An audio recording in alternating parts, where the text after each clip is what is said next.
That dude did something for me, brother. I get emotional talking about it, bro. Like, I really did. That man worked on something for me, brother, that I get profound discussing it, brother, like I truly required it at the time. Katt Williams' new meeting on Club Shay digital recording with Shane and Sharp has circulated around the web. He uncovered Hollywood moles, uncovering reality behind their secret plans, creating an uproar online. Milan. Now I've needed to turn down $50 million 4 times, multiple times, just to safeguard my trustworthiness, and that Virgin Entire was letting you know in a new meeting.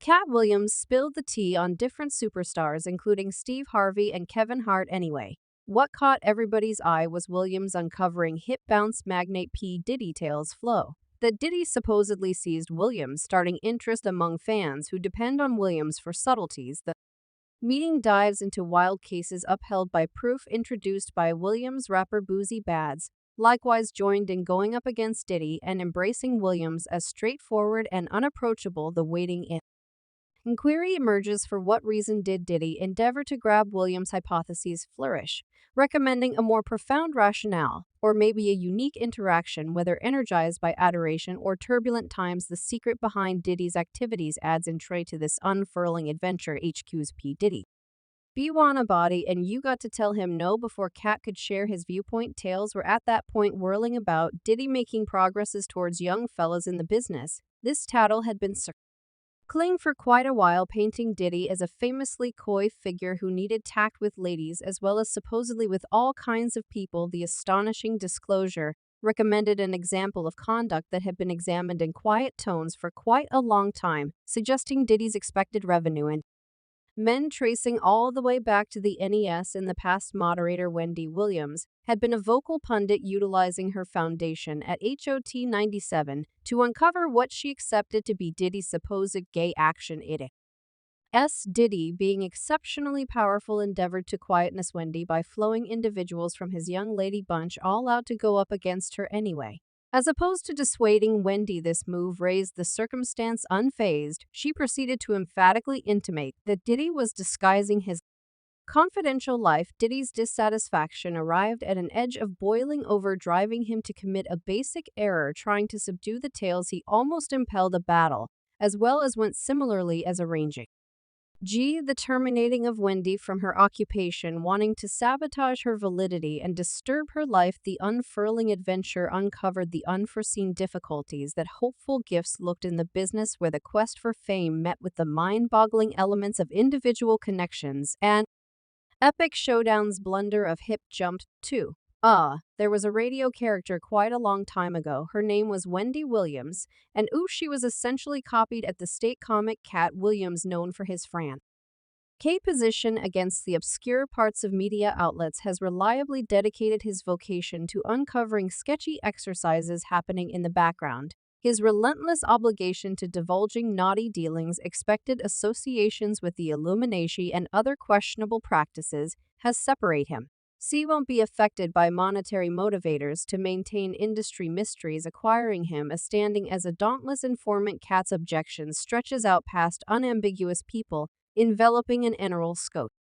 Earn for the hazier sides of the diversion world. All through his vocation, he has valiantly guaranteed that data about such practices becomes known, paying little heed to potential repercussions. Strikingly, Katt Williams has a past filled with getting down on figures like Diddy. In 2011, uncovered Diddy's dealings in Hollywood when barely any VIPs were even mindful of them.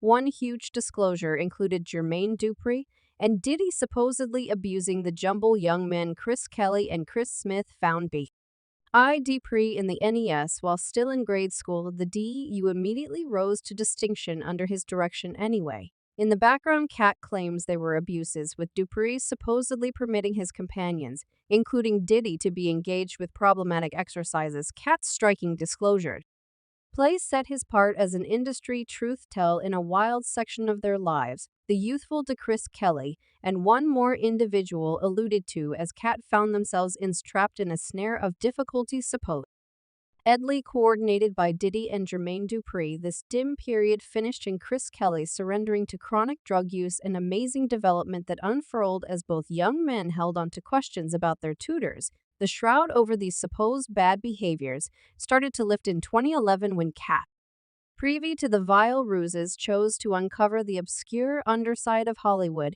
he straightforwardly implicated Diddy and Jermaine Dupri, blaming them for participating in questionable practices Katt anyway utilized.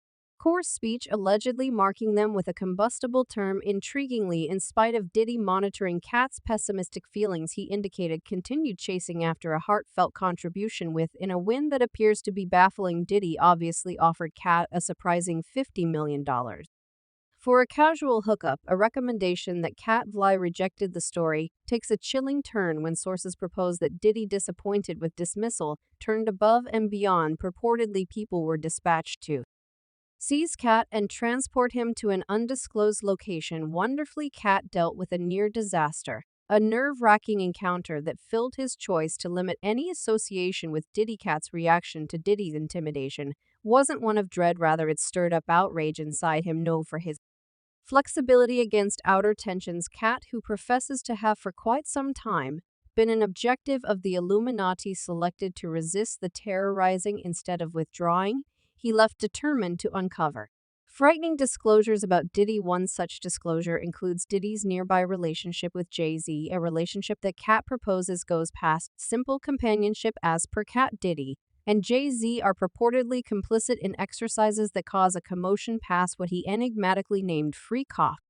Katt suggested their contribution with more youthful ladies. In Katt's view, the saying "similar people are attracted to one another" applies, implying that both Diddy and Jay-Z are accomplices in this problematic venture. Katt, as of late, made a strong stride by raising disrupting reports about Jay-Z's supposed association with rapper Saucy Earthy Colored when she was a minor. Regardless of Charming Brown keeping up with that they were companions, Katt finds the affiliation unconventional given the critical age contrast between Jay-Z and the youthful craftsman. In synopsis, the story unfurls as an adventure of control, intimidation, and alarming disclosures, the transaction of forced distinction and insider facts. Inside media outlets uncovered a side that wanders from the glitzy exterior introduced to people in general in the energetic embroidery of Jay-Z and Beyoncé's well-established relationship. Certain angles from the past have surfaced, weeding stories of interest and hypothesis tracing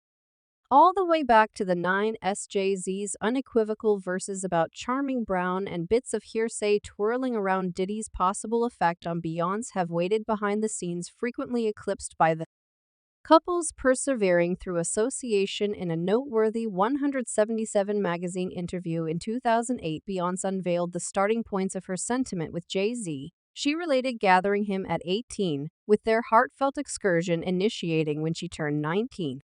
Stressing the shortfall of strain to rush their association, the couple later shared their points of view in Jay-Z's tune "Everything Is Love," crediting their association with destiny on an opportunity plane ride. Anyway, underneath the surface, theory has a writ Ian proposing that Jay-Z's revenue in Beyoncé might have originated before that. Critical flight murmurs and road talk suggest a potential experience when Beyoncé was only 16 and Jay-Z 28. Bits of hearsay whirl that Jay-Z decisively organized seating on the plane, lighting their associations. Some even hint that their relationship could have begun when Beyoncé was underage. Testing the timetable she introduced in the 17 magazine interview, eminently Katt Williams, a wellspring of debate, guarantees that both Diddy and Jay-Z were associated with stealthy exercises attracting equals to Diddy's supposed fog therapy of Cassie Williams proposes Jay-Z might have participated in comparative way of behaving with Beyoncé. These theories picked up speed when Beyoncé